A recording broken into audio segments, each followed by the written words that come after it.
ਉੜਦੀ ਧੂੜ ਸੱਜਣੋਂ ਗਵਾਹੀ ਭਰ ਰਹੀ ਹੈ ਕਿ ਅੱਜ ਫੇਰ ਸ਼ੌਂਕੀ ਸਰਦਾਰ ਚੈਨਲ ਤੇ ਘੋੜਾ ਆ ਚੁੱਕਿਆ ਹੈ। ਘੋੜੇ ਦਾ ਨਾਂ ਇੱਕ ਮੁਖੀ ਰੁਦਰਾਕਸ਼। ਪਿੰਡ ਪੈ ਜਾਂਦਾ ਸੱਜਣੋਂ ਫਾਜ਼ਿਲਕਾ ਜ਼ਿਲ੍ਹੇ ਦੇ ਵਿੱਚ ਰਾਮਕੋਟ। ਜਿਹੜੇ ਬਾਈ ਜੋਨੂ ਯਾਦਵ ਹੋਣੀ ਆ ਨਾ, ਇਹ ਮੇਰੇ ਬਹੁਤ ਪੁਰਾਣੇ ਮਿੱਤਰ ਹੈ। ਜਿੱਦਣ ਇਹਨਾਂ ਨੇ ਬਸ਼ੇਰਾ ਖਰੀਦਿਆ ਸੀ ਨਾ, ਇਹ ਉਸ ਦਿਨ ਕਹਿਤਾ ਸੀ ਕਿ ਮੱਲਾ ਰੁਦਰਾਕਸ਼ ਘੋੜੇ ਦਾ ਬੱਚਾ ਖਰੀਦਿਆ। ਵੀਡੀਓ ਤੇਰੇ ਤੋਂ ਕਰਾਉਣੀ ਆ ਜਦੋਂ ਜਵਾਨ ਹੋ ਗਿਆ। ਜਦੋਂ ਹੁਣ ਮੈਨੂੰ ਜੋਨੂ ਨੇ ਫੋਨ ਕੀਤਾ, ਮੈਨੂੰ ਦੱਸਿਆ, ਮੈਨੂੰ ਕਹਿੰਦਾ ਬਾਈ ਰੁਦਰਾਕਸ਼ ਘੋੜੇ ਦਾ ਬੱਚਾ ਜਵਾਨ ਹੋ ਗਿਆ। ਬਾਹਲਾ ਨਹੀਂ ਜਵਾਨ ਹੋਇਆ ਹਜੇ, 23 ਮਹੀਨਿਆਂ ਦਾ ਬੱਚਾ। ਇਸੇ ਕਰਕੇ ਏਕ ਮੁਖੀ ਰੁਦਰਾਕਸ਼ ਕੱਲਾ ਨਾਂ ਲਿਖਿਆ, ਸਟੈਲੀਅਨ ਨਹੀਂ ਲਿਖਿਆ ਹਜੇ ਇਹਦੇ ਮੂਹਰੇ, ਕਿਉਂਕਿ ਹਜੇ 2 ਦੰਦ ਨਹੀਂ ਹੋਇਆ, ਫਿਰ 4 ਦੰਦ ਹੋਊਗਾ, ਫਿਰ ਕਿਤੇ ਜਾ ਕੇ ਘੋੜਾ ਬਣੂਗਾ। ਪਰ ਹਾਂ, ਇਹ ਗੱਲ ਜ਼ਰੂਰ ਦੱਸਦਾ ਕਿ ਜਦੋਂ ਬਣੂਗਾ ਤੇ ਕਮਾਲ ਬਣੂਗਾ। ਗਰਦਨ ਦੇਖੋ ਬੱਚੇ ਦੀ, ਕਮਾਲ ਆ। ਤੇ ਮੂੰਹ ਦੇਖੋ, ਜਿਵੇਂ ਆਮ ਨਹੀਂ ਗੱਲਾਂ ਕਰਦੇ ਹੁੰਦੇ ਬਜ਼ੁਰਗ ਵੀ ਕੌਲੀ ਦੇ ਵਿੱਚ ਪਾਣੀ ਪੀ ਸਕਦਾ, ਇਹ ਪੀ ਸਕਦਾ ਸੱਜਣੋਂ ਕੌਲੀ ਦੇ ਵਿੱਚ ਪਾਣੀ। ਇਹਦਾ ਮੂੰਹ ਦੇਖ ਕੇ ਤੁਹਾਨੂੰ ਆਪ ਹੀ ਅੰਦਾਜ਼ਾ ਹੋ ਜਾਊਗਾ। ਇਹ ਜਿਹੜਾ ਏਕ ਮੁਖੀ ਰੁਦਰਾਕਸ਼ ਆ ਨਾ, ਇਹ ਰੁਦਰਾਕਸ਼ ਘੋੜੇ ਦਾ ਬੱਚਾ। ਤੇ ਰੁਦਰਾਕਸ਼ ਘੋੜਾ ਜਿਹੜਾ ਉਹ ਰਾਜ ਨਗੀਨੇ ਘੋੜੇ ਦਾ ਬੱਚਾ। ਰਾਜ ਨਗੀਨਾ ਘੋੜਾ ਸੱਜਣੋਂ ਦਲਵਾਗ ਦਾ ਬੱਚਾ। ਦਲਵਾਗ ਤੁਹਾਨੂੰ ਪਤਾ ਅਲੀਸ਼ਾਨ ਦਾ ਬੱਚਾ। ਤੇ ਅਲੀਸ਼ਾਨ ਸੱਜਣੋਂ ਤੁਹਾਨੂੰ ਪਤਾ ਹੀ ਹੈ ਬਈ ਤੂਫਾਨ ਦਾ ਬੱਚਾ। ਮਤਲਬ ਕਹਿਣ ਤੋਂ ਭਾਵ ਇਹ ਆ ਵੀ ਇਸ ਬੱਚੇ ਦੀ ਲਾਈਨ ਆ ਜਿਹੜੀ, ਉਹ ਬੜੀ ਚੰਗੀ ਲਾਈਨ ਆ। ਤੇ ਜਿਹੜੇ ਜੋਨੂ ਵਰਗੇ ਬੰਦੇ ਆ, ਇਹ ਇਸ ਤੋਂ ਵੀ ਕਮਾਲ ਆ। ਮਤਲਬ ਆਪਾਂ ਇਹ ਕਹਿ ਸਕਦੇ ਹਾਂ ਕਿ ਚਵਾਰੇ ਦੀ ਇੱਟ ਹੀ ਸੱਜਣੋਂ ਚਵਾਰੇ ਨੂੰ ਲੱਗੀ ਆ। ਕਈ ਵਾਰੀ ਖੂਹ ਵਾਲੀ ਇੱਟ ਜਦੋਂ ਚਵਾਰੇ ਨੂੰ ਲੱਗ ਜਾਂਦੀ, ਉਦੋਂ ਕੰਮ ਗਲਤ ਹੋ ਜਾਂਦਾ। ਪਰ ਇਸ ਵਕਤ ਇਹ ਘੋੜਾ ਮਾਰਕੀਟ ਦੇ ਵਿੱਚ ਬਰੀਡਿੰਗ ਸਰਵਿਸ ਵਾਸਤੇ ਸੱਜਣੋਂ ਤੁਹਾਡੀ ਇਨਕੁਆਰੀ ਲਈ ਇਹ ਨੰਬਰ ਆ ਜਿਹੜੇ ਸਕਰੀਨ 'ਤੇ ਚੱਲ ਰਹੇ ਆ ਸੱਜਣੋਂ। ਬਾਈ ਨਾਲ ਗੱਲਾਂ ਬਾਤਾਂ ਕੀਤੀਆਂ, ਇੰਟਰਵਿਊ ਕੀਤੀ ਆ। ਬਾਈ ਨੂੰ ਜੋਨੂ ਨੂੰ ਤਜਰਬਾ ਬਹੁਤ ਜ਼ਿਆਦਾ। ਜਿਹੜੇ ਅੱਜ ਕੱਲ੍ਹ ਟੀਕੇ ਟੱਲੇ ਲਾ ਕੇ ਕਰੀ ਫਿਰਦੇ ਆ ਨਾ, ਸਾਡਾ 19 ਇੰਚ ਦਾ, ਸਾਡਾ ਫਲਾਨੇ ਇੰਚ ਦਾ, ਉਹ ਸਾਰੀ ਗੱਲਬਾਤ ਆ ਮੁੰਡੇ ਨੇ ਟੀਕਿਆਂ ਟੱਲਿਆਂ ਵਾਲੇ ਆਪਾਂ ਕਹਿ ਸਕਦੇ ਹਾਂ ਨਾ ਵੀ ਐਂ ਖੱਪੇ ਖੋਲ ਤੇ ਖੱਪੇ ਇੰਟਰਵਿਊ ਦੇ ਵਿੱਚ 32 ਮਿੰਟਾਂ ਦੀ ਇੰਟਰਵਿਊ ਆ। ਜਿਹੜੇ ਸਟੀਰਾਇਡ ਬਾਰੇ ਤੇ ਗਰੋਥ ਹਾਰਮੋਨਾਂ ਬਾਰੇ, ਜਿਹੜੇ ਟੀਕੇ ਟੱਲੇ ਲਾ ਕੇ ਬਾਹਲੇ ਵੱਡੇ ਘੋੜੇ ਕਰਨ ਵਾਲਿਆਂ ਬਾਰੇ, ਉਹ ਜਾਣਕਾਰੀ ਆ ਜਿਹੜੀ ਉਹ ਮੁੰਡੇ ਨੇ ਤੁੰਨ ਕੇ ਦਿੱਤੀ ਆ ਸੱਜਣੋਂ। ਤੁਸੀਂ ਮਤਲਬ ਜਿਹੜੇ ਦਿਲਚਸਪੀ ਰੱਖਦੇ ਆ ਘੋੜਿਆਂ 'ਚ, ਤੇ ਕਾਹਨੂੰ ਗੱਲਾਂ ਕਰਦਾ, ਤੁਹਾਨੂੰ ਆਨੰਦ ਆ ਜਾਣਾ। ਖੁੱਲ੍ਹਾ ਟਾਈਮ ਕੱਢਿਓ ਸੱਜਣੋਂ ਤੇ ਘੋੜਾ ਤੁਸੀਂ ਦੇਖੋਗੇ, ਤੁਹਾਨੂੰ ਆਨੰਦ ਆ ਜਾਣਾ। ਬੱਚੇ 1-2 ਹੋਰ ਵੀ ਰੱਖੇ ਆ ਬਾਈ ਹੁਣਾਂ ਦੇ। ਤੇ ਇੱਕ ਤੁਹਾਨੂੰ ਮੈਂ ਗੱਲ ਹੋਰ ਦੱਸ ਦਿੰਦਾ, ਇਹ ਜੋਨੂ ਸੱਜਣੋਂ ਉਹ ਬੰਦਾ ਇੰਡੀਆ ਦਾ ਉਹ ਬੰਦਾ ਹੈ ਜਿਹੜੇ ਬੰਦੇ ਕੋਲੇ ਨਾ ਪਾਕਿਸਤਾਨੀ ਬੁਲੀ ਨਸਲ ਹੈ ਜਿਹੜੀ, ਉਹ ਇੰਡੀਆ ਦੀ ਸਭ ਤੋਂ ਮਹਿੰਗੇ ਬੱਚੇ ਆ ਜਿਹੜੇ, ਉਹ ਇਸ ਜੋਨੂ ਬਾਈ ਦੇ ਘਰੋਂ ਵਿਕਦੇ ਆ। ਇਹ ਆਪਾਂ ਕਹਿ ਸਕਦੇ ਹਾਂ ਕਿ ਪਾਕਿਸਤਾਨੀ ਬੁਲੀ ਦਾ ਬ੍ਰਾਂਡ ਅੰਬੈਸਡਰ ਹੈ ਜੋਨੂ ਬਾਈ। ਤੇ ਇੱਕ ਬਾਈ ਜਿੱਥੇ ਇੰਟਰਵਿਊ ਹੋਈ ਹੈ ਨਾ, ਮੰਨ ਲਓ ਉਹ ਥਾਂ ਐਡਾ ਸੋਹਣਾ, ਉਹਦੇ ਮਗਰਲੇ ਪਾਸੇ ਸਾਨੂੰ ਗੱਲਾਂ ਬਾਤਾਂ ਕਰਦਿਆਂ ਨੂੰ ਤੁਹਾਨੂੰ ਪਤਾ 32 ਮਿੰਟ ਦੀ ਇੰਟਰਵਿਊ ਆਥਣ ਹੋਇਆ ਵਾ ਸੀ ਤੇ ਹਨੇਰਾ ਹੋ ਗਿਆ। ਫਿਰ ਮਗਰਲੇ ਪਾਸੇ ਵਿਊ ਆ ਰਿਹਾ, ਓ ਹੋ ਪਹਿਲੇ 5-7 ਮਿੰਟਾਂ ਦੇ ਵਿੱਚ ਤੁਸੀਂ ਇੰਟਰਵਿਊ ਸੁਣੋਗੇ ਚਾਨਣੇ, ਉਦੋਂ ਬਾਅਦ ਹੌਲੀ ਹੌਲੀ ਹਨੇਰਾ ਹੋਈ ਜਾਣਾ ਤੇ ਆਨੰਦ ਵਧੀ ਜਾਣਾ। ਆ ਜਾਓ ਕਰਦੇ ਹਾਂ ਗੱਲਾਂ ਬਾਤਾਂ। ਲੈ ਵੀ ਸੱਜਣੋਂ, ਆਪਣੇ ਨਾਲ ਹੈਗਾ ਬਾਈ ਜੋਨੂ। ਜੋਨੂ ਬਾਈ ਹੈ ਹਰਿਆਣੇ ਤੋਂ, ਘੋੜਾ ਹੈਗਾ ਪੰਜਾਬ ਦੇ ਵਿੱਚ। ਅਸਲ ਦੇ ਵਿੱਚ ਬਾਈ ਜੋਨੂ ਹੁਣੀ ਦੋਸਤ ਹੈ ਦੋ, ਜਿਹੜੇ ਇਕੱਠੇ ਰਹਿੰਦੇ ਆ, ਕੰਮ ਕਰਦੇ ਆ ਇਕੱਠੇ। ਅਤੇ ਇਹਨਾਂ ਦਾ ਘੋੜਾ ਵੀ ਇੱਕੋ ਜਗ੍ਹਾ ਪੰਜਾਬ ਦੇ ਵਿੱਚ ਰੱਖਿਆ ਹੋਇਆ, ਅਬੋਹਰ ਦੇ ਲਾਗੇ ਪਿੰਡ ਹੈ, ਉੱਥੇ ਰੱਖਿਆ ਹੋਇਆ ਘੋੜਾ। ਪਰ ਨਾ ਬਾਈ ਹੁਣਾਂ ਨੂੰ ਬਰੀਡਿੰਗ ਦੀ ਸਮਝ ਬੜੀ ਆ। ਮਤਲਬ ਜੇ ਚਾਹੇ ਨਾ ਤੁਸੀਂ ਇਹਨਾਂ ਨੂੰ ਗਾਈਆਂ ਵਾਲੇ ਮਸਲੇ ਤੇ ਲਾ ਲਓ, ਕੁੱਤਿਆਂ ਵਾਲੇ ਮਸਲੇ ਤੇ ਲਾ ਲਓ, ਘੋੜਿਆਂ ਵਾਲੇ ਮਸਲੇ ਤੇ ਲਾ ਲਓ। ਤਾਂ ਜਿਹੜਾ ਬੰਦਾ ਮਤਲਬ ਬਰੀਡਿੰਗ ਦੀ ਸਮਝ ਰੱਖਦਾ ਹੁੰਦਾ ਉਹਨੂੰ ਤਕਰੀਬਨ ਹਰ ਮਸਲੇ ਤੇ ਸਮਝ ਹੁੰਦੀ ਆ, ਉਹਨੂੰ ਉਸ ਚੀਜ਼ ਉਸ ਡਿਟੇਲ ਦੇ ਵਿੱਚ ਪਹੁੰਚਣ ਦੀ ਸਮਝ ਹੁੰਦੀ ਆ ਜਿਸ ਡਿਟੇਲ ਤੱਕ ਆਪਾਂ ਇਹ ਕਹਿੰਦੇ ਆ ਕਿ ਪਹੁੰਚ ਕੇ ਨਸਲ ਨੂੰ ਸੁਧਾਰਿਆ ਜਾ ਸਕਦਾ ਹੁੰਦਾ, ਵਿਗਾੜਿਆ ਨਹੀਂ। ਆਮ ਤੌਰ ਤੇ ਕੀ ਆ ਕਿ ਜ਼ਿਆਦਾ ਵੱਡੇ ਕਰਨ ਦੇ ਚੱਕਰ 'ਚ, ਜ਼ਿਆਦਾ ਖੁੱਲ੍ਹੇ ਕਰਨ ਦੇ ਚੱਕਰ 'ਚ, ਜ਼ਿਆਦਾ ਬਲਕੀ ਕਰਨ ਦੇ ਚੱਕਰ ਦੇ ਵਿੱਚ ਬਹੁਤ ਵਾਰੀ ਅਸੀਂ ਨਸਲਾਂ ਮਿਕਸ ਕਰਕੇ ਨਸਲਾਂ ਵਿਗਾੜ ਦਿੰਦੇ ਆ। ਆਪਣੇ ਨਾਲ ਬਾਈ ਜੋਨੂ ਹੋਣਗੇ ਤੇ ਜੋਨੂ ਬਾਈ ਬਹੁਤ ਕਮਾਲ ਦੀ ਜਾਣਕਾਰੀ ਰੱਖਦੇ ਆ। ਆਪਾਂ ਇਹ ਕਹਿੰਦੇ ਪੰਜਾਬ ਤੇ ਹਰਿਆਣਾ ਦੋਨੇ ਇਕੱਠੇ ਆ। ਬਾਈ ਪੰਜਾਬ ਵੱਲੋਂ ਸਵਾਗਤ ਹੈ। भाई धन्यवाद, आपके पंजाब से ही तो हरियाणा बना है। पार्ट तो एक ही रहे, बड़े भाई छोटे भाई हैं। हाँ, इकट्ठे हैं भैया। किसानी आंदोलन में पंजाब और हरियाणा इकट्ठे ही हैं। जी भैया, मसले इकट्ठे हैं, लोग इकट्ठे हैं, कल्चर एक जैसा ही है। हाँ, कल्चर एक जैसा ही, सभी एक जैसे हैं जी। आपके भाई बीर साहू से मिलता हूँ तो वो भी ऐसी बात करते हैं। हाँ हाँ, हरियाणा में जो यूनिटी है ना एक जी, कि हम हमेशा पंजाब ने एज ए बड़े भाई देखते हैं। अब आपके घर में बड़े भाई हो गए तो आप क्या इज्जत करोगे, वही हमारी इज्जत पंजाब के लिए है। छोटे भाई फिर ऐसे बताओ मेरे को कि आप देखिए, आप बुली में बहुत अच्छा काम करते हैं। बुली के बारे में भी बात करेंगे, एक दो मिनट करेंगे उनके बारे में बात करनी चाहिए। आपको बहुत बड़ी पहचान दी है उसने। जी, उसी ने, बुली ने ही पहचान दी है मेरे जी। भैया घोड़ों के मामले में आज घोड़ा जी कहाँ जा रहा है? आपको क्या लगता है कि ब्रीडिंग के मसले में सुधार हो रहा है, जहाँ नस्लें ख़राब की जा रही है, मिक्स की जा रही है, कहाँ मतलब घोड़ा किस साइड को जा रहा है? आपको क्या लगता है कि घोड़े में प्योरिटी आ रही है जहाँ मिक्सिंग हो रही है? लोपोणे भाई, सबसे पहले तो अपन ये बात करते हैं कि घोड़ा एक स्पीसीज़ है जी, उसमें एक नस्ल है मारवाड़ी जी। बेसिकली हम मारवाड़ी रख रहे हैं जी। तो मारवाड़ी जहाँ पे डेवलप हुई है नस्ल, या जहाँ की नस्ल है मारवाड़ एरिया, जी जी, मारवाड़ एरिया डेजर्ट का एरिया है, बहुत रफ एरिया है जी। और मारवाड़ी जो नस्ल है उसका एक पर्पज़ है जी, कि वो, उसका जो मेन पर्पज़ है, Marwari is a war horse. जी। लड़ाइयों के टाइम पे मारवाड़ी उस इलाके में लड़ाई में यूज़ होने वाला एक घोड़ा था जी। तो उसके अपने कुछ स्पेसिफिकेशंस थे भी, उसकी गर्दन ऊंची क्यों है जी, नोस्टनल उसके लंबे क्यों हैं, चौड़े क्यों हैं जी, और जो उसके पैर जिस हिसाब के आज हैं, जो सुंब जिस हिसाब का आज है जी, वो उस हिसाब का क्यों है। मारवाड़ी ब्रीड जो डेवलप हुई है, जो आज हम मारवाड़ी देख रहे हैं एज ए ब्रीड, तो उसके हर बॉडी पार्ट का एक फंक्शन था जी। तो जैसे मारवाड़ी के लेजेंडरी ब्रीडर्स हैं, वो बताते हैं कि गर्दन अपने सवार को प्रोटेक्ट करने के लिए ऊंची थी जी, ज़्यादा दूर तक देखने के लिए। एग्जैक्टली जी। और जो मारवाड़ी के कान हैं वो जो अपने एक्सिस पे घूमते हैं जी, वो मेन ये होता है कि पीछे से कोई आ रहा है उसको पता करने के लिए, क्योंकि लड़ाई में ऐसे होते हैं ना, चारों खानों से चौकन्ने नहीं होंगे तो कौन कहाँ से वार कर देगा किसको क्या पता। तो कान का जो था अभी अपने एक्सिस के ऊपर घूमते हैं आगे पीछे, न कि ये यूं घूमते हैं, अपने एक्सिस पे ही घूमेंगे। तो हर पार्ट का एक काम था। मैंने ऐसा भी पढ़ा है कि मारवाड़ी का कान ऊंचा इसीलिए चला गया कि जो रेगिस्तान की जमीन थी वो ऊंची नीची थी और गर्दन भी इसीलिए ऊंची चली गई कि घोड़े को ऊंचा दिख सके, दूर तक दिख सके। और घोड़ा देखिए कि घोड़े के कान भी ऊंचे इसीलिए चले गए कि वो दूर तक सुन सके। हाँ, सुन सके।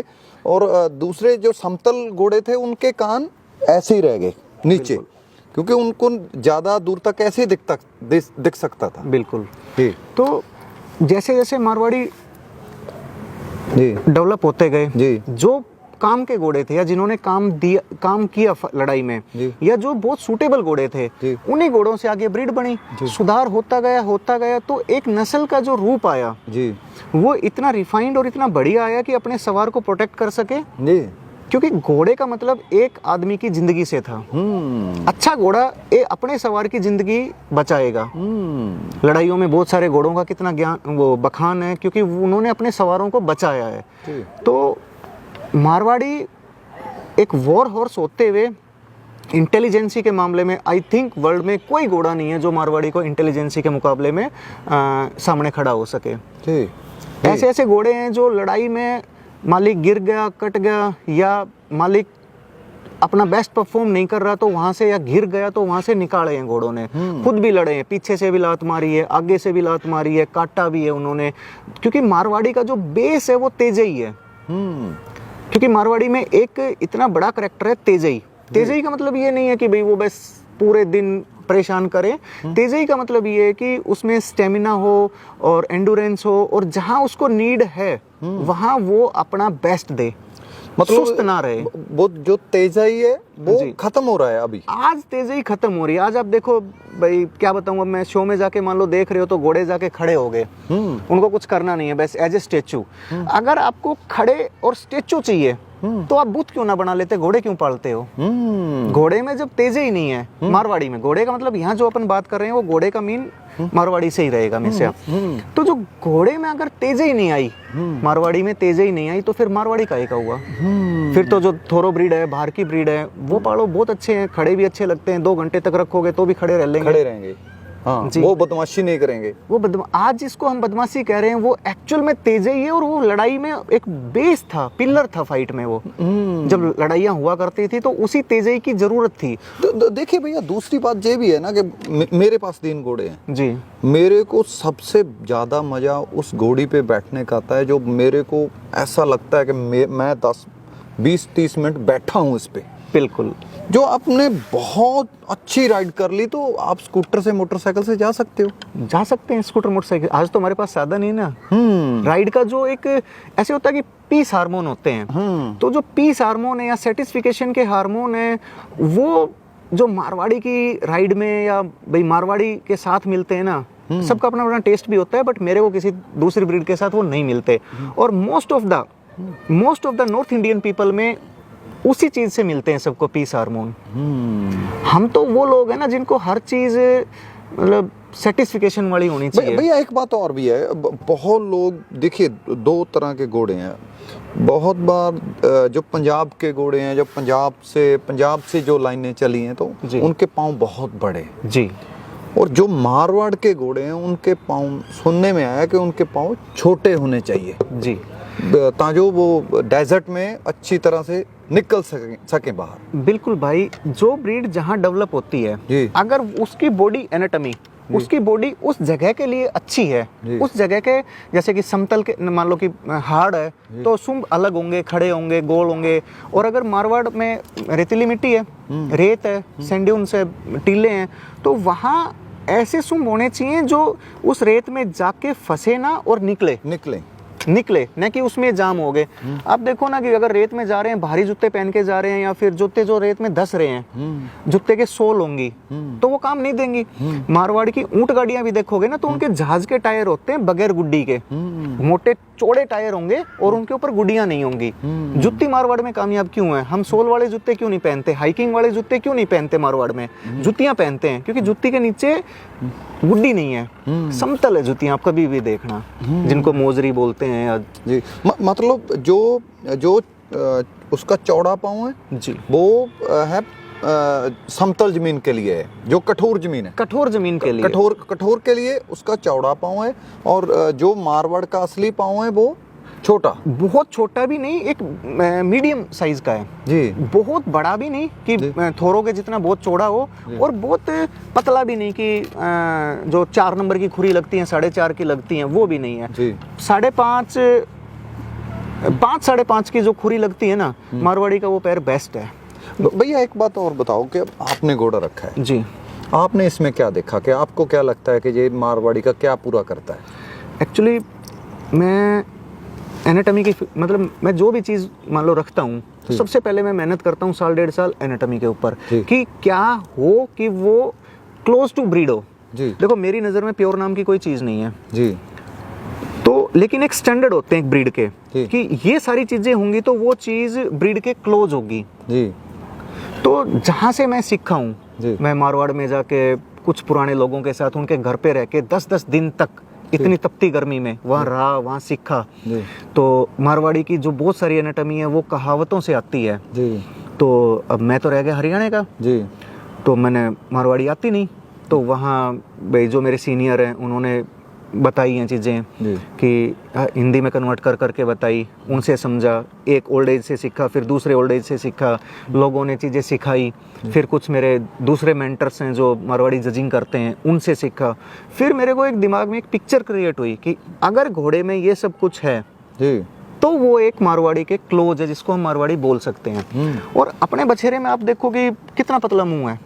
ऐसे कहते हैं मारवाड़ी भाई अपने चड़ू में पानी पीना चाहिए, थोड़ी इस यहाँ पानी पीना चाहिए, तो अपने वाले का तो मुंह इससे भी अंदर ही आएगा। हाँ, तो हाथ में पी सकता है हाँ, आराम से। कान एक्सिस के हैं अपने वाले के। जो मारवाड़ी का मेजर करेक्टर है, पतली गर्दन, लंबी गर्दन, मोर जैसी गर्दन, वो अपने में है कि अगर छोटी गर्दन है, भारी गर्दन है तो झोटे पाल लो ना, थोरो पाल लो, मारवाड़ी में क्यों जा रहे हैं। तो पुट्ठे अपने के कितने बढ़िया हैं और टॉप लाइन कितनी क्लियर है।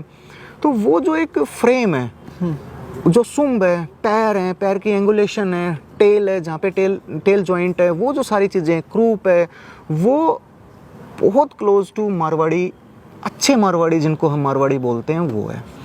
मैं कभी भी ये नहीं सोचता कि मेरा घोड़ा 70 इंच का होगा। Might be possible, easy equine growth hormone देख के इसके बच्चे 70 के जा सके, माइट बी पॉसिबल, बट मैं उस फील्ड में जाना नहीं चाहता कि भैया जो लोग ग्रोथ हार्मोन दे के अभी लोगों ने मैंने देखा है कई नुकरे घोड़े ऐसे 70 इंच के घोड़े कर रखे हैं अभी जी, तक। जी बोलते हैं कई, तो बोलते हैं कई, कर भी रखे हैं। हाँ भाई, वो ग्रोथ हार्मोन देने के बाद वो क्या होता है कि मेरा पर्सनल एक्सपीरियंस है जी कि वो घोड़ा 70 इंच का हो तो गया, जी, वो बच्चे 60 के भी नहीं पैदा करेगा। भाई जेनेटिक्स तो वही है ना, मेन तो खून, वो डीएनए पे जो इंफॉर्मेशन जा रही है जी। वो तो 60 इंच की जा रही है। वो खुद बड़ा हो गया, चलो उसका बड़ा सर हो गया, बड़ा मुंह हो गया, बड़ी साइज होगी, बड़ा हार्ट हो गया, बड़ा लीवर हो गया, क्योंकि हमने ग्रोथ हार्मोन दिए हैं, तो वो सब कुछ बड़ा हो गया मान लो उसका। बट उसके जो जीन है, जीन पे जो इंफॉर्मेशन कैरी कर रहा है वो अपने एंसेस्टर्स की, वो तो वही है ना जो एक्चुअल है। फिर उनके बच्चों को अगर जीएच दोगे तो वो भी जाएंगे, जीएच ना दोगे तो वो तो जितने में होने ओरिजिनली वही होंगे। अब होता क्या है कि दे दिया जीएच और नाम बता दिया उसका डाइट हार्मोन कि सॉरी डाइट का, कि हमने अच्छी डाइट देख के, अगर डाइट से ही कुछ होता होगा, मैं ये नहीं कहता डाइट से कुछ भी नहीं होता, बट अगर सिर्फ डाइट से 62, 63, 64 के घोड़े के बच्चे 70 पे जाते हो तो आप काठियावाड़ी को 70 का करके दिखा दो ना, सिर्फ डाइट से होता हो तो। बाकी खेल कुछ और भी हैं, पिट्यूटरी का भी खेल है, पिट्यूटरी पोस्ट लेटर का है, पिट्यूटरी प्री लेटर का है। मोस्ट ऑफ द हाइट का जो मेजर पिट्यूटरी ग्लैंड से हाइट आनी होती है, उसके हार्मोन से आनी होती है। तो पिट्यूटरी पिट्यूटरी के 2 पार्ट मेजरली काम करते हैं, एक पिट्यूटरी प्री लेटर, एक पोस्ट लेटर। जो प्यूबिक एज से पहले की जो हाइट होती है वो पिट्यूटरी प्री लेटर से आती है।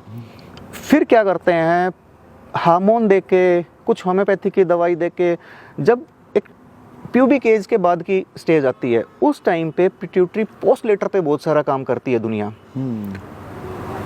तो उसका रीज़न ये होता है कि फिर घोड़े हाइट बहुत जल्दी निकालते हैं। बट जो मेजोरिटी ऑफ हाइट निकालते हैं, लोग कहते हैं ना कि अदंत बछेरा मेरा 65 का चला गया, 67 का चला गया, वो जो 10-11 महीने की एज से, क्योंकि थोरो इंडस्ट्री वाले बहुत अच्छे से एक्सप्लेन कर सकते हैं, 10-11 महीने की एज के बाद जो वो जीएच यूज़ करना शुरू करते हैं, एक्वाइन जीएच, एक्वाइन ग्रोथ हार्मोन, तो वो उसका खेल होता है। ऐसे वो बंगाल वाला डायलॉग नहीं है कि खेला हो गया, तो वो खेला ईजीएच का है, एक्वाइन ग्रोथ हार्मोन का। हाँ भैया, अब थोड़ी बात, अभी आपका बच्चा ब्रीडिंग के काबिल हो चुका है? मेरी नज़र में हो भी गया, थोड़ा वेट कर ले तो भी चलेगा। छोड़ सकते हो आप? बिल्कुल, मैं तो छोड़ूंगा। कितनी फीस? मैं बहुत राइजनेबल फीस लूँगा। देखो मैं लूँगा, देखो फीस बेसिकली मैं बोलूँगा 51,000 लूँगा, 51,000। बट अगर मेरे को कोई ऐसा बंदा मिला कि मान लो घोड़ी अच्छी है और वो नीडी है, तो मैं रखने का भी मेरी जेब से लगा सकता हूँ। मैं रेकी ग्रैंड मास्टर भी हूँ। तो रेकी में क्या होता है कि हम कुछ भी करते हैं तो हमें उस चीज़ का फीस लेनी होती है। फीस मैं भी लेता हूँ, लेकिन मेरी फीस होती है कि किसी भी नीडी की नीड पूरी कर दो, मेरी फीस आ गई। मान लो मैं फर्स्ट लेवल पे ट्यून कर रहा हूँ, सेकंड पे कर रहा हूँ, मास्टर ग्रैंड मास्टर ट्यून कर रहा हूँ, तो मेरी जो फी होती है वो ये होती है कि किसी भी नीडी की नीड पूरी कर दो। तो मेरी नज़र में ये है कि अगर एक्चुअल में कोई नीडी है तो भाई जितना तुम्हें ठीक लगे दे दे, अगर नहीं दे सकता तो भी कोई बात नहीं। बट अगर मेरे को ये लग रहा है कि हाँ बंदा दे सकता है पैसे, देगा, तो फिर मैं क्यों 1000 रुपये लूँगा। हाँ भैया दूसरी बात, आपने बुली पे बहुत काम किया है जी। और बुली को मैंने तो ऐसा सुना है कि अभी लोग रखते नहीं है, पहले लोग उसकी लड़ाई वगैरह कराते थे तो रखते थे जी। लड़ाई का काम बंद हो चुका है, बैन हो चुकी है। बिल्कुल सही बात है। अभी बुली किस लिए रखे हैं आपने? तो रखे भी बहुत कमाल के हैं, बहुत महंगे। मैंने तो सुना है आपके बारे में कि मैंने जब आपके बारे में पूछा था जी, तो लोगों ने बताया कि ये इंडिया का सबसे महंगे बुली बेचने वाला आदमी है। तो मैं ये पूछना चाहता हूँ कि अब कौन खरीदता है इसको? बुली बेसिकली क्या है? बुली जी बुली एक फार्मर डॉग है जी बहुत पहले से फार्मर्स के साथ रहा है जी बुली ने बहुत पहले से। जो अभी तो मान लो चलो ठीक है सबके ठिकाने हो गए, जी गाय के रेवड़ होते थे, भेड़ बकरी के होते थे, या हमारे पास फेंसिंग नहीं होती थी, जी तो ये कुछ भी नहीं था। तो बुली प्रोटेक्ट करते थे किनको? जी फार्मर्स को, जी उनके जो एनिमल्स होते हैं उनको। जैसे गुजरात में बोलते हैं मालदारी, मैं अहीर हूँ तो गुजरात में मेरी कास्ट को मालदारी बोलेंगे। माल मतलब ये जो आपका ये होता है ना, गाय भैंस, ये सब कुछ। जी। तो जो हमारा माल होता है यानी एनिमल होते हैं, हमारी मेन जो पूंजी होती थी वो एनिमल से होती थी। आज भी अफ्रीका में जो मेन पूंजी होती है सोने की बजाय एनिमल होती है। जी। तो वो हमें हमारी पूंजी को प्रोटेक्ट करते थे। जी तो उसकी जो डेवलपमेंट हुई है लोगों ने फाइटिंग में यूज़ किया, क्योंकि अगर एक सेफर्ड है 500 गाय है यहाँ से वहाँ लेके जा रहा है, वो 100 कुत्ते नहीं रख सकता। उसके पास एक कुत्ता हो जो 10 कुत्तों से उसको प्रोटेक्ट कर ले। तो प्रोटेक्ट कब करेगा? जब वो खुद लड़ेगा, लड़ाका होगा। तो बुल्ली में जो ब्रीडिंग हुई जी वो उसी हिसाब से हुई है कि लड़ने वाले कुत्ते तैयार हुए, जो आदमी से भी लड़ सके और कुत्तों से भी लड़ सके, भेड़िए से भी लड़ सके। क्योंकि भेड़िए तो अभी नहीं है, पहले तो ये इलाके में भेड़िए थे, बेड़े थे, पहले तो नार भी थे, जी लेपर्ड भी थे, टाइगर भी थे। तो मैं ये नहीं कहता बुल्ली टाइगर को मार देगा, लेकिन वो कम से कम लड़े तो का ना, रोकेगा। तो बुल्ली मैं क्यों पालता हूँ? मैं इसलिए पालता हूँ कि जो बुल्ली एक एडिक्शन है, नशा है जी। मेरे लिए। बुल्ली कुछ वैसा ही है जैसे कि अल्कोहलिक लोगों को शाम को कीड़े नहीं काटते हैं दारू पीनी हमने, जी अमलिया ने अमल के कीड़े काटेंगे, अमल खाना ही खाना है। तो मैं एडिक्टेड हूँ बुल्ली का। कितने रखते हो आप? आपके पास कितने हैं? हाल फिलहाल यहाँ 4 बड़े मेल हैं और भैया मेरे को एक बात और बताओ, 2 फीमेल हैं जी। आपके कुत्ते महंगे क्यों हैं? इतने महंगे क्यों बिकते हैं? अभी भी आपके कुत्ते महंगे बिकते हैं, इसका कारण क्या है? कोई और भी? मैं वो ऐसा बंदा कैसे हो सकता है मैं कि वो यार बंदा आपके हूँ कुत्ते बिक रहे हैं, लोगों के बिक नहीं रहे, लोगों ने छोड़ रखे हैं। जो 200 रुपये का बच्चा जब बुल्ली का था और आज मैं 2.5 लाख रुपए तक का पप्पी सेल किया है। जोगी है, जोगी की स्टड फी 2.5 लाख रुपए है जी। तो वो क्यों है? जी सबसे पहले मैंने ब्रीड पे काम किया, एनाटॉमी पे काम किया। बुल्ली में जो मेजर इशू आते थे, डीफ का आता था, एचडी का आता था, ईडी का आता था और चेरी का आता था, आई का इशू आता था, मैं उन पे काम किया है। और फिर बेसिकली मैं डीएनए कराए हैं, 4-5 जनरेशन के मेरे डीएनए हैं मेरे बुल्ली के, इंक्लूडिंग मेरे को डीएनए मेरे बुल्ली के डीएनए प्रिंट है। मारवाड़ी वालों के तरीके से नहीं है कि जी आपका डीएनए हो गया, मैच हुआ या नहीं मैच हुआ, मतलब एक अजीब सा कॉम्प्लिकेटेड मामला है जी। तो मेरे पास डीएनए प्रोफाइल है। इवन मेरे पास ये है कि किस पैनल पे जी आपके कुत्ते का हमने डीएनए एक्सट्रैक्ट करके उसकी प्रोफाइलिंग की है जी कि कल को दूसरे पैनल से मैच हो तो भी वो मैच करा सकें। बाहर की लैब से मैच कराता हूँ। फिर जो मेरा एक बहुत बड़ा इनिशिएट है कि मैं मेरे क्लाइंट को हेल्दी कुत्ता सेल करना चाहता हूँ, हैंडीकैप नहीं। हेल्दी में और हैंडीकैप में दिन रात का फ़र्क है, सुबह का सूरज और शाम के सूरज का फ़र्क है। कैसे? मान लो मैं एक्स अमाउंट लेता हूँ, कोई भी एक अमाउंट लेता हूँ कुत्ते की।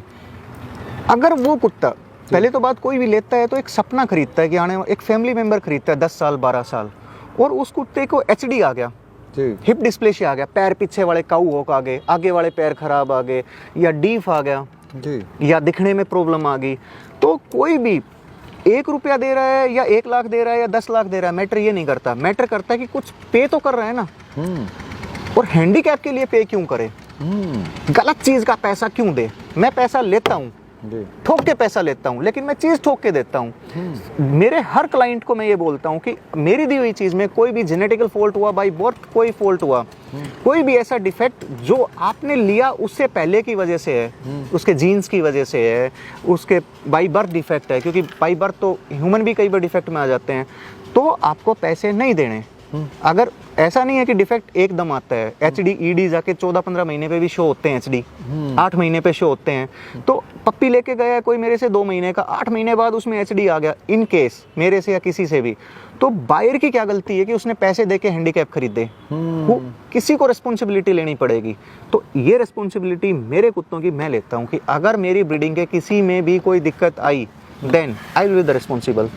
इधर मैं पैसे रिटर्न करूंगा और मैं आपको नया पप्पी दूंगा, वो आपकी चॉइस होगी बायर की। भैया मैंने बशेरा बेचा अपना जी, तो मैंने वीडियो में भी बोला जी, कि इसको कोई भी प्रॉब्लम आ जाए पूरी जिंदगी में, जी, तो मैं आपके पैसों का देनदार बैठा हूँ, बिल्कुल, क्योंकि मैंने आपको सोना बेचा है। बिल्कुल, पैसे तो सोने के लिए हैं। हाँ, सोना ही है, जी, तो सोना लगे तो रख लो, बिल्कुल, किसी वक्त भी जिंदगी में चांदी लगे तो पैसे वापस ले जाना, किसी बहुत वक्त भी अच्छी चांदी बात है। लगे। और मैं अप्रिशिएट करता हूँ कि एटलीस्ट किसी ने तो मारवाड़ी में ये इनिशिएट किया। मैंने अपना बच्चा बेचा और ये कह के बेचा कि पूरी जिंदगी में कभी, जी, और ऐसा भी बोला, जी, अभी भी बोल रहा हूँ जी, कि इसको मैस हैपन हो जाए, इसकी टांग टूट जाए, जी, इसका कुछ और हो जाए, जी, तो तभी भी मेरे को तो आप घोड़ा वापस कर सकते हो, क्योंकि आपके लिए खरीदा हुआ प्रोडक्ट है, मेरे लिए मेरा बच्चा है।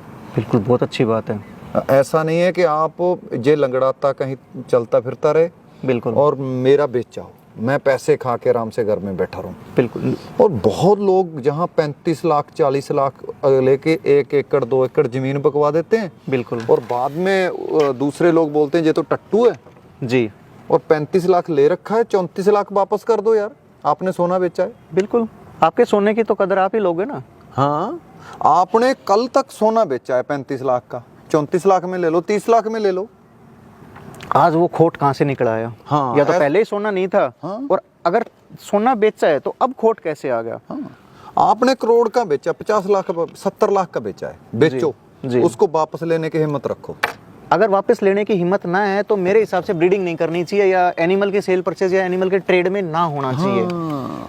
आप असली हो, आप उस ब्रीड के लवर ही नहीं हो, अगर आप उसी कीमत में घोड़ा वापस नहीं ले सकते, फिर कोई तो भी कट्टू का काम कर लो, बकरे लाओ काट के बेच दो। हाँ, बहुत अच्छा लगा भैया आपसे मिलकर भाई, अच्छा लगा।